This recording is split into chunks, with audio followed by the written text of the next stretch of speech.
안녕하세요. 커리어통입니다. 위아고와 홈택스를 이용하여 2023년 귀속 연말 정산 업무 실무자들을 위한 강의 그 첫 번째 시간을 가져보도록 하겠습니다. 우선 전체 강의는 실무자의 신고대행 절차 흐름에 따라 구성이 되어 있습니다. 첫 번째로 연말정산 대상을 확정, 부양가족을 확정하고 대상자의 기본정보 업데이트까지의 사전작업, 두 번째로 종합소득공제와 특별소득공제와 각종 세액공제 및 감면 관련 유의할 점들을 알아보고 세 번째로 표준세액공제 적용 여부 결정에 따른 신고서 사전자료 완료 작업, 네 번째로 연말정산 결과를 2024년 2월 급여에 반영하여 정산하고 분납 여부, 법인세 소득 처분 발생 여부에 따른 전산자료 생성 및 홈택스에 업로드, 다섯 번째로 원천징수 이행상황 신고서와 지급명세서에 반영하는 방법과 이것을 홈택스에 제출하는 법을 해보려고 합니다. 자, 그럼 시작해보겠습니다. 홈택스 안내자료. 우선 연말정산 일정과 대상을 정하는 업무에 도움이 되는 외부 자료를 볼게요. 홈택스 자료실에 가면 1015번 게시물이 있는데 2023년 귀속 연말정산 세액 계산 및 지급 명세서 제출 방법 안내에서 해당 PDF를 다운로드 받으시면 되는데요.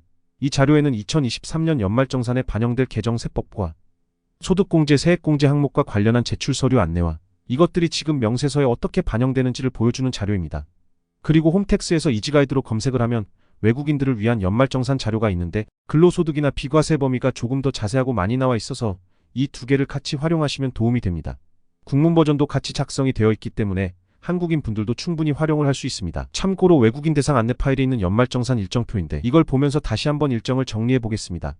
연말정산 업무 순서 12월 말에 계속 근로자나 퇴사자 등이 확정이 되고 12월 급여까지 지급이 된 후 1월 15일 홈택스에서 연말정산 간소화 서비스 오픈이 되고 근로자들은 간소화 서비스를 통해 자료를 생성하여 제공하면 실무자는 제공받은 자료를 확인 후 추가로 받아야 할 자료를 근로자에게 요청하여 최종 정산 금액을 산출합니다. 연말정산 결과를 2월 말 급여에 반영, 원천징수 영수증을 발급하고 연말정산을 반영한 2월 급여에 대해 3월 10일까지 원천징수 이행상황 신고서와 지급명세서를 전송, 5월 종합소득신고를 해야 하는 경우에는 어떻게 하는지, 과다공제가 되어 문제가 되는 분들이나 제출 증빙을 누락하여 공제 감면을 못 받은 상황에 대한 주의사항 안내까지 진행하면 연말정산 작업은 완료됩니다. 근로자에 대한 사전 안내. 연말정산의 당사자인 근로자는 연말정산 간소화 서비스를 통해 회사에 전달할 것인지 홈택스에서 직접 받아서 회사에 전달할 것인지를 결정하여 제출하고 연말정산 실무자는 근로자가 홈택스 자료를 통해서 제출한 서류를 확인을 하게 되면서 연말정산 업무가 본격적으로 시작됩니다. 회사 입장에서는 직원들이 너무 많고 어떤 지출들을 했는지 수많은 공제 감면 사항 적용 여부를 직접 개인마다 확인하기 어렵기 때문에 근로자가 사전에 자료를 제대로 다 제공하지 못하는 경우에는 공제나 감면을 충분히 더 받을 수 있음에도 불구하고 표준세액 공제인 13만 원만 적용을 한다거나 더 많은 공제를 받을 수 있어도 충분히 다 적용받지 못하는 경우가 발생할 수 있기 때문에 제출 서류를 잘 확인하고 기한 내에 제공하도록 꼭 안내하는 절차가 필요합니다. 그리고 원천징수 의무자인 회사의 실무자들 입장에서도 원활하고 정확한 연말정산 작업을 위해 근로자에게 사전에 어떤 자료를 제공받아야 하는지, 추가로 제공해야 하는 자료들은 무엇인지에 대한 사전 안내가 필요합니다. 본인 및 부양가족 자료 제공 동의. 홈택스에 들어가서 보면 연말정산 간소화에서 근로자 소득공제 자료 조회와 부양가족 자료 제공 동의 조회를 볼 수 있는데요. 부모님을 부양하고 있다거나 배우자나 자녀가 있을 때 근로자의 부양가족으로 등록을 할 수 있습니다. 형제자매도 요건을 충족한 경우에 등록이 가능합니다. 근로자가 본인의 부양가족에게 자료 제공 요청을 하면 가족들에게 알림이 갑니다. 가족들이 동의를 선택하면 연말정산 실무자는 그 내용을 볼 수 있고 가족 자료도 함께 확인할 수 있게 됩니다. 일괄 제공 신청 확인, 동의 취소 조회를 통해 조회가 가능합니다. 근무한 월 체크하여 받기.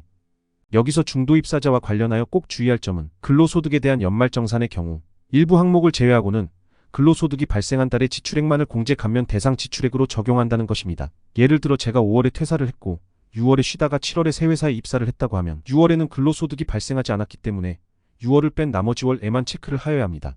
그렇지 않을 경우 과다공제가 발생할 수 있어서 중도 입사자에 대해서는 꼭 이 사항을 체크해야 합니다. 이와 관련한 자세한 사항은 연말정산 이론편에서 다루도록 하겠습니다. 근로자 간소화 자료 생성 화면. 홈택스에 보면 1월 15일에 예정이 되어 있는데 연말정산 기간이 되면 홈택스 메인에 이렇게 화면이 열리게 됩니다. 여기 연말정산 바로가기에 들어가게 되면 기본사항 입력으로 근로자가 본인 개인정보를 입력하도록 되어 있습니다.